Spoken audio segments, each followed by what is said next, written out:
society. Nightline will be seen 15 minutes from now so that ABC Sports can bring you the following special presentation.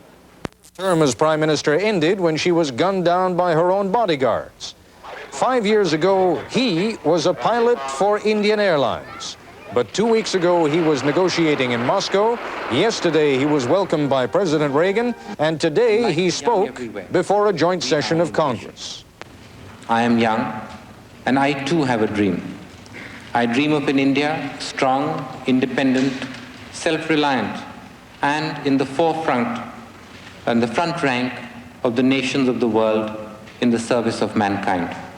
His name is Rajiv Ghandi, and he is the leader of 750 million Indians. Good evening, I'm Ted Koppel, and this is Nightline.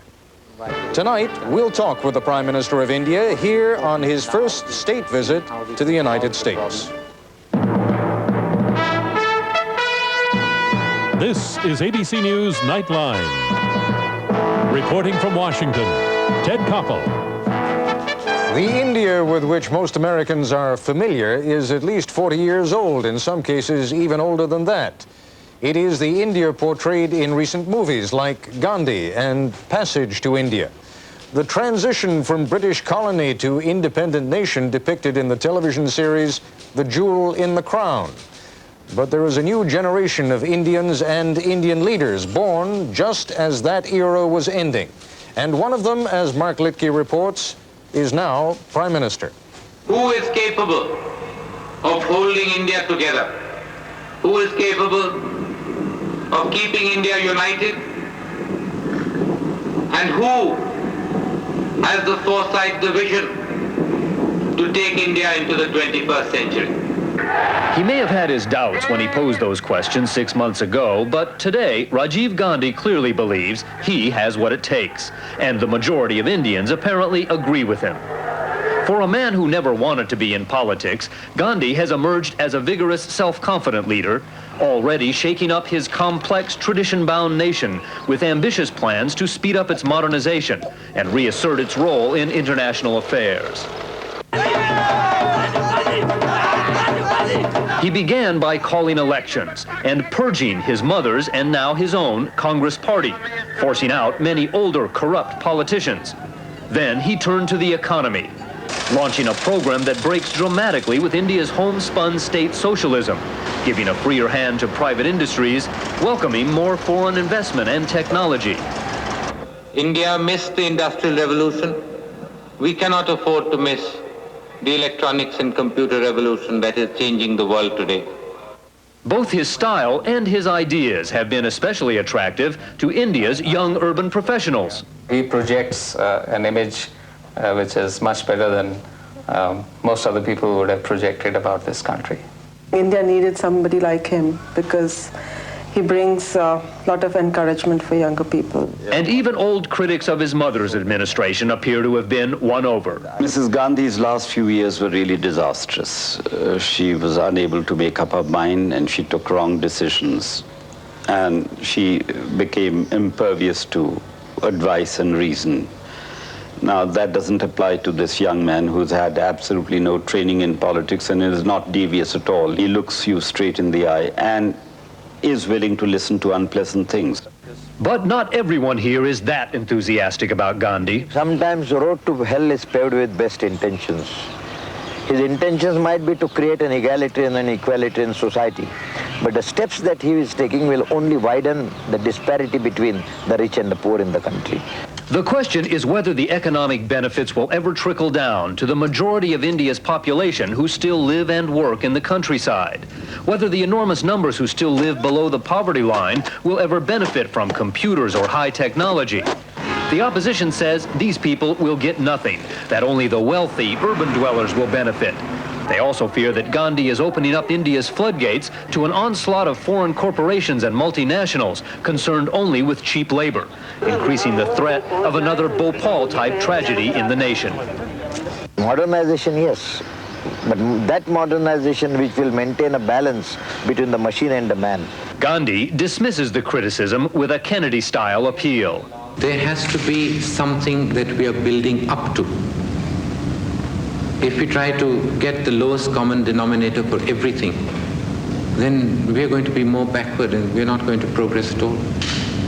But if Rajiv Gandhi's domestic policies seem revolutionary and forward-thinking, at least for India, his foreign policy still seems rooted in the past, virtually unchanged from Mrs. Gandhi's foreign policy. He has already traveled to Moscow to reaffirm India's close ties with the Soviet Union, the main supplier of weapons for India's enormous army. He still raises the specter of a hostile Pakistan, which he says is very close to developing a nuclear weapon. And he still accuses the U.S. of militarizing the Indian Ocean and upsetting the regional balance of power by supplying advanced weapons to Pakistan, while he still will not publicly criticize the Soviet Union for its occupation of Afghanistan. They have been invited by the Karmal regime, so there is a justification for their presence there. But with his U.S. visit following so closely after his Soviet trip, many believe Gandhi is trying to restore some balance to India's East-West relations, if for no other reason than to gain access to better Western technology. In a country as diverse and vast as India, it's much too early to assess Rajiv Gandhi's real impact. There are still enormous problems to overcome, like overpopulation and the ongoing communal violence and Sikh terrorism that ended his mother's life. And even his own ascension to power poses a troubling question for India. While this is a democracy, it has been ruled now almost exclusively by one family since its independence. Nehru, the grandfather, Indira, the mother, Rajiv, the son. And people here are already asking, what if something happens to this Gandhi? What comes next for India? This is Mark Litke for Nightline in New Delhi. When we come back, our conversation with Prime Minister Gandhi, his abrupt rise to prominence, his views on India's internal problems, and his country's delicate balance between the superpowers. India is the world's largest democracy with a population of 700 million people. Agriculture employs 70% of the Indian workforce. The average individual income is $260 a year. This is ABC News Nightline, brought to you by Kraft. Should I tell folks my award-winning barbecue sauce is really Kraft, thick and spicy? Jimmy Joe! The press. What's the secret behind your famous barbecue sauce? You mean how it's so thick it stands up to my drumstick test? Great shot. Uh-huh, and spices you can see. Got 'em. And taste. Ooh-wee! My secret? Yeah? Talent. Pure talent. Kraft thick and spicy barbecue sauce. Now in 2 great new flavors. I want a tire that's more than just an all-season radial. This is Sears Response, the Super Guard Response Radial. I want it to be tough. With a special construction for 40% more shoulder strength than our other tires and a 45,000-mile warranty on the tread. And I want it on sale. It is. Right now, you can save 30%. And what about small cars? Get the Sears Road Handler Small Car Radial and save 40%. There's more for your life. We installed confidence at Sears. Remember when you could buy cotton sheets in any color, as long as it was white? At Marshall Fields, we're introducing a whole new burst of color with Royal Velvet's new 100% cotton, solid color sheets. Now it's special savings. The twin size sheet is just $9.99. Royal Velvet Solids from Fieldcrest. Cotton percale, no iron sheets. In a vibrant new rainbow of colors. Now it's special introductory savings during Marshall Fields' Brighter Than White sale.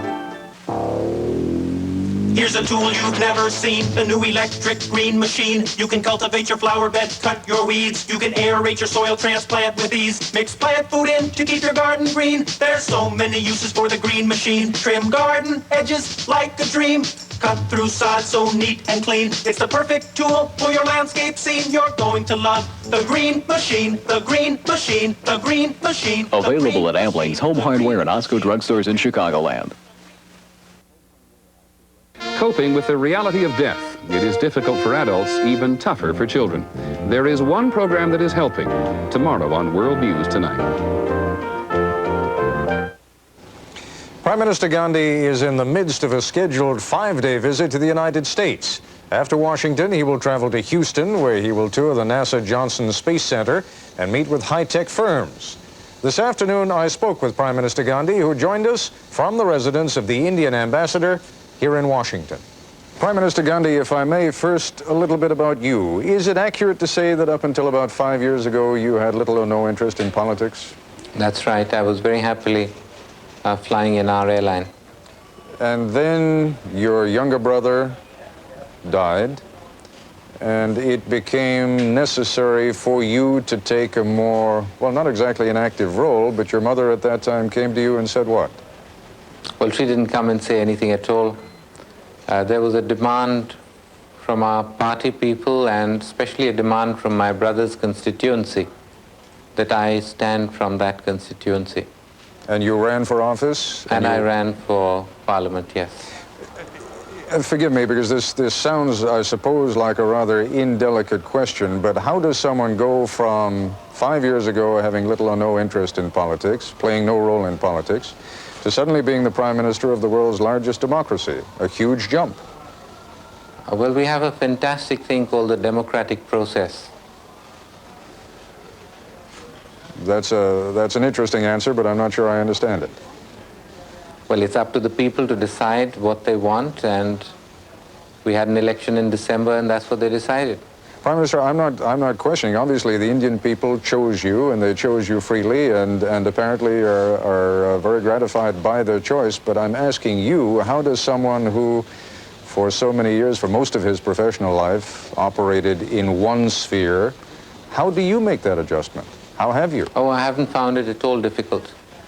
It's a question of just tackling the problems as they come and doing what you think is right.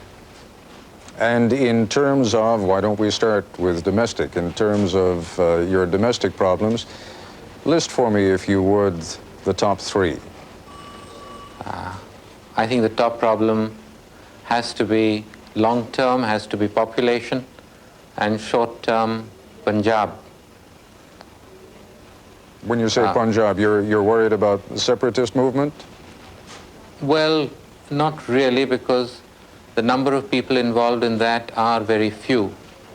But we are worried about getting normalcy back as soon as possible, and we're working towards that.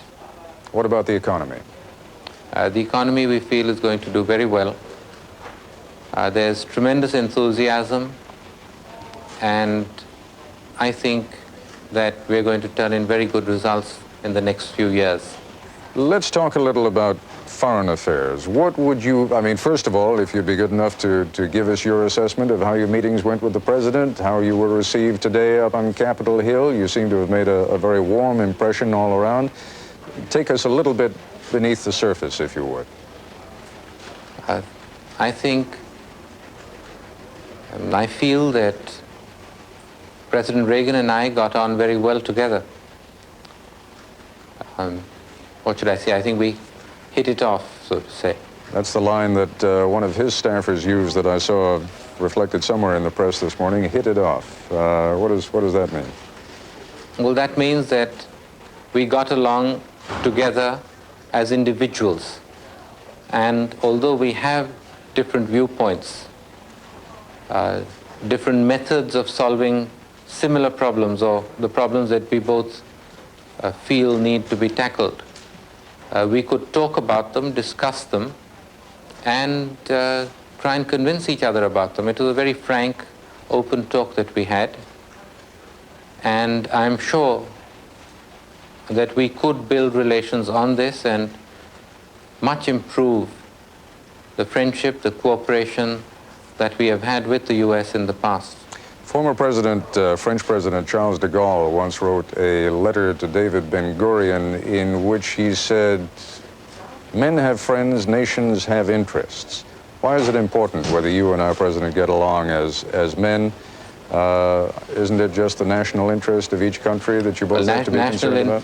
Yes, you're right. National interest is important, and we can't deviate from our national interest. But we do deal with human beings, and I certainly would like to feel that I'm dealing with a human being, and that is why I appreciate personal contacts and getting to know people. Could you, you're talking to a great many Americans right now, I wonder if you would use this opportunity to explain how and why it is that India has felt the need to engage in this balancing act between the Soviet Union and the United States for so many years, and in the eyes of many Americans have tilted, to use that unfortunate expression, a little bit toward the Soviet Union? Well, let me first say that we have not tilted towards the Soviet Union, and I don't think we've tilted towards any side. And we are not carrying out a balancing act between the US and the USSR. We are being non-aligned. Being non-aligned means having the right to speak our minds on every issue as we think correct. It is in a way raising democracy to a world level where every nation has the right to speak its mind. Prime Minister Ghandi, when we come back, the Prime Minister will speak his mind on the Soviet occupation of Afghanistan, U.S. arms shipments to his unfriendly neighbors in Pakistan, and the militarization of space. The United States is India's largest trading partner, exchanging $4 billion in goods annually. And while the Soviet Union is India's main arms supplier, there's been no military cooperation between the U.S. and India in more than 20 years. The Honda Accord four-door sedan, the standard by which other cars in this class are judged. When we made power windows, AM/FM stereo, and air conditioning standard, we made the Accord LX four-door. Then we added leather seats, fuel injection, a power moonroof, and created the Accord SEI. You see, at Honda, we keep raising the standard. The first thing some computer stores show you is a computer. But at Entree Computer Centers... Can I see a computer? Not yet. The first thing we show you is a private room where you can talk to someone who's going to be with you every step of the way. At Entree, we bring in consultants, instructors, technicians to assess your needs. And only when we know you thoroughly. Now we've got something to show you. Will we show you a computer. At Entree Computer Centers, we're with you every step of the way. Chicagoland, HMO Great Lakes went to you and said, what do you want in a health plan? Make it simple. No deductibles and routine doctor visits covered. In private physicians' offices. HMO Great Lakes gives you hundreds of family physicians. No claim forms. And pediatrics covered. Save me money. From one end of our massive, energetic Chicagoland to the other, HMO Great Lakes really does save you money. Ask your employer. Actually, my father, everything was natural as far as he was concerned. He loved nature. He loved dancing, sort of spontaneous dancing. In fact, I can remember now, when he would be very happy, he would do a little tap dance, just all by himself. It just came naturally. He never really studied. I think, in fact, he did play the saxophone when he was a young man, but he didn't take it seriously. But everything about him, he was a child of nature. If Coors thought like a corporation, they'd have breweries all across the country, so they could do things like cut the cost of shipping their beer.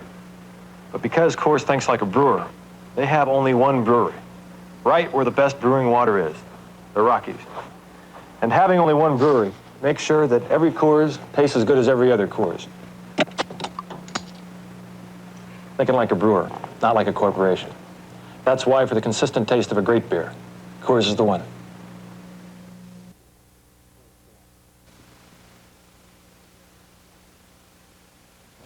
India and Pakistan have been enemies since the subcontinent was partitioned in 1947.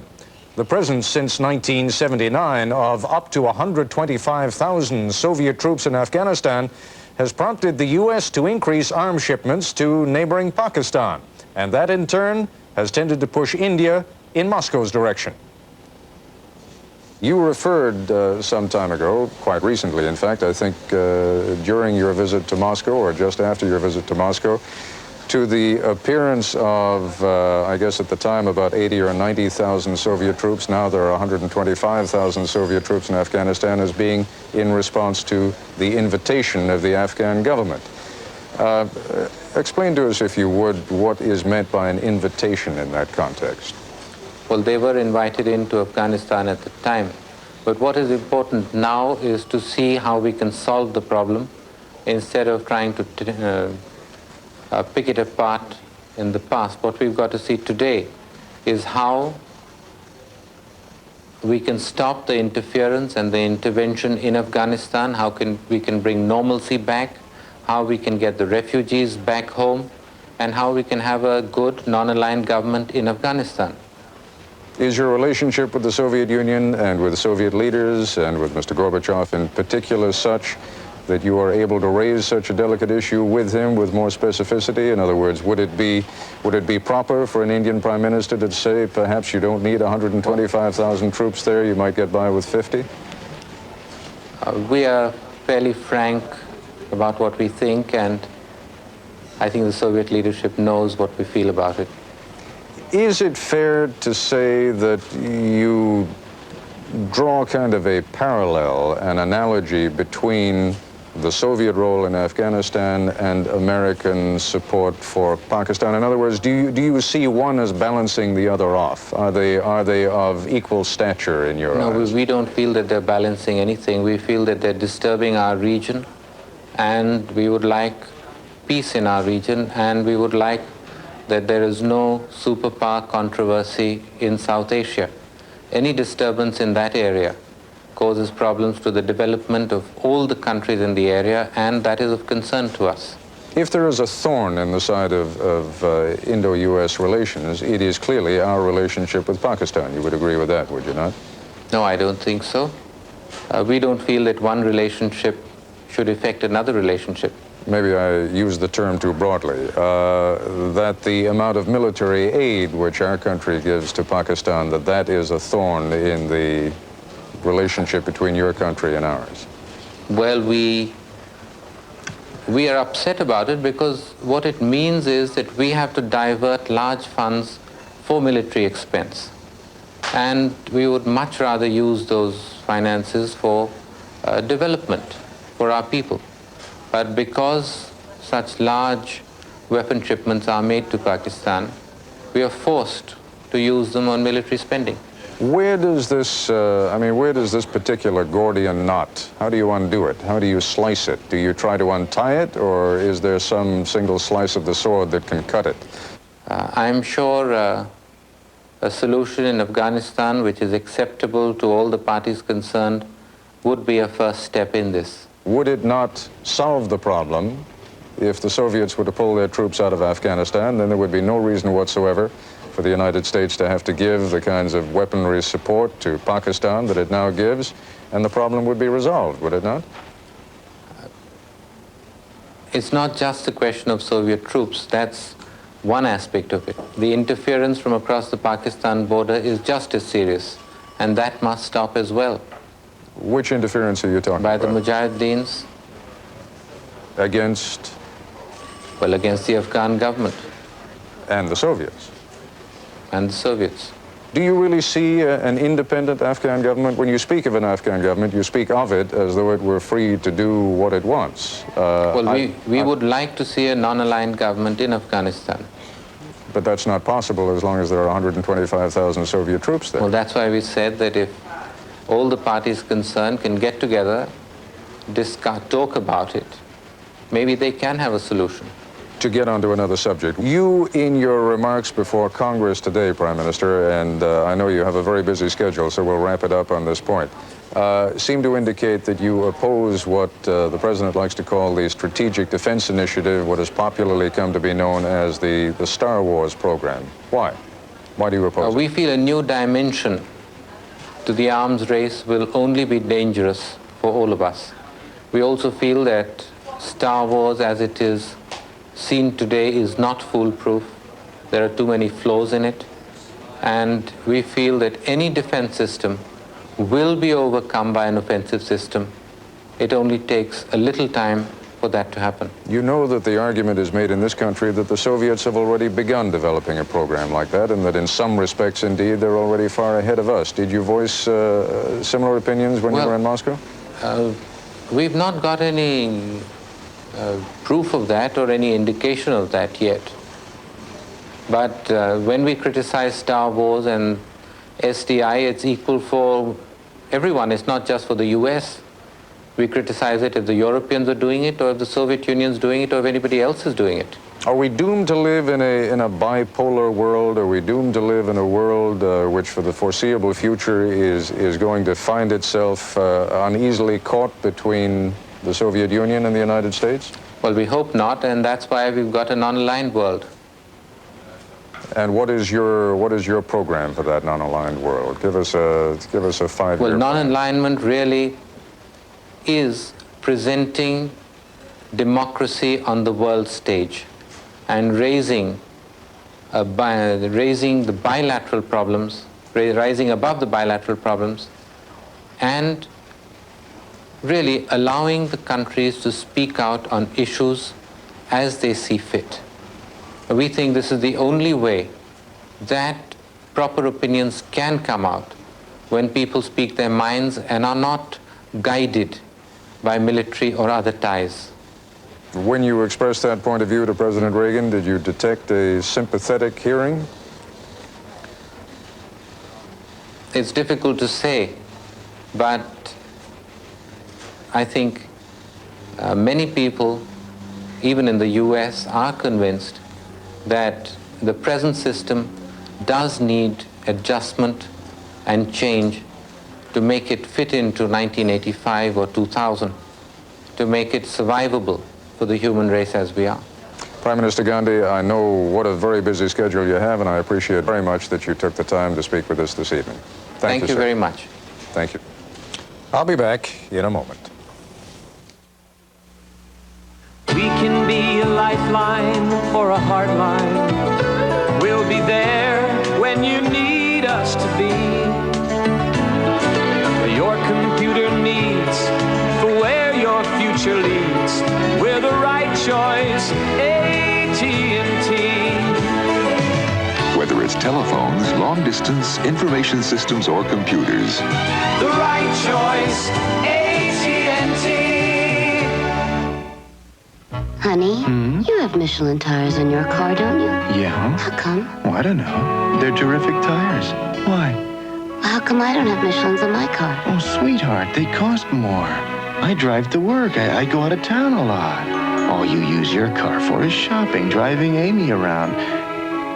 I'll get you a set tomorrow. You sure you want to spend the extra money on us? Come on. Michelin, because so much is riding on your tires. What a great evening. I hope it's not over yet. Look, I had to tell you, right now, I shouldn't be doing this. I'm a married woman. That's okay. I'm a married man. Happily married? Very happily. Oh, me too. Well, happy anniversary. Stephen, it's beautiful. An anniversary ring of fine quality diamonds, the gift that says you'd marry her all over again.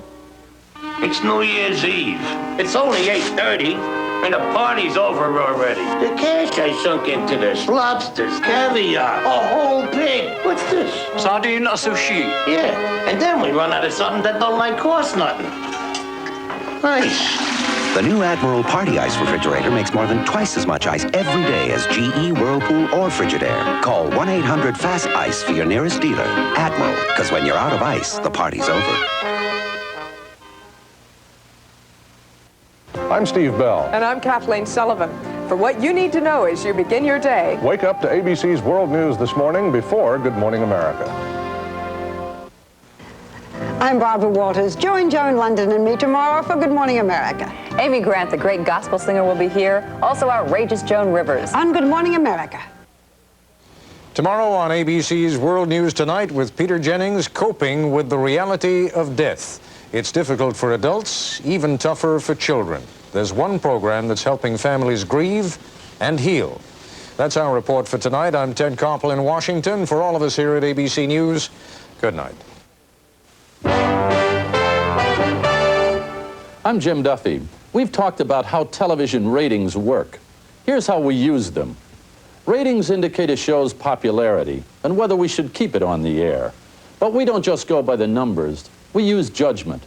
To present a balanced schedule, we sometimes air programs we know won't get the highest ratings. For most shows, however, you make the call. It's a powerful combination: American television and you. This has been ABC News Nightline. For a transcript of tonight's broadcast, send $2 to Journal Graphics, Box 234, Ansonia Station, New York, New York 10023. Nightline has been a presentation of ABC News. Sunday at 8, 7 Central. They started with the wrong man. What do you think I am, a pansy? You think I got flowers on me? They're gonna ruin you! Shut up! You disgust me, sir. Rod Steiger is out for blood, but nobody's tougher than Sylvester Stallone. Fist. Sunday. Thousands of years ago, a snowflake fell to the glacier which covered Wisconsin. When Rome was founded, the snowflake was a drop of water in a tiny, sparkling stream. When America was discovered, the water was stored deep in the earth, near a place that would become a town called La Crosse. And then it became Heileman's Old Style Beer. Heileman's Old Style Beer, brewed with water from when the earth was pure.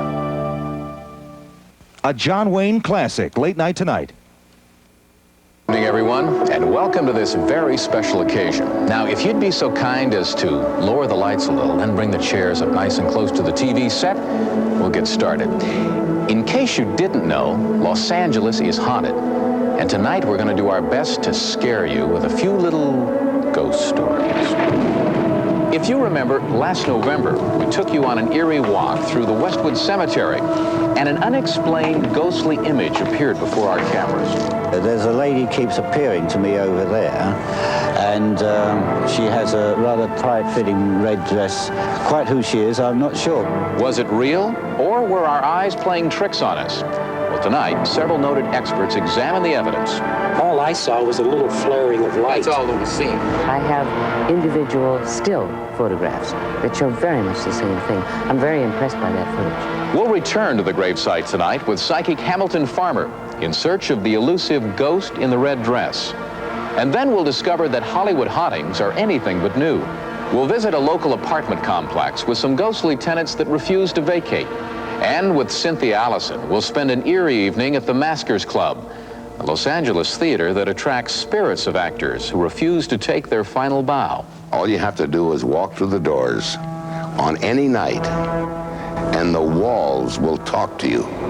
I'm Chuck Henry. We have all this tonight, plus a few surprises, as we put a ghostly eye on haunted Hollywood.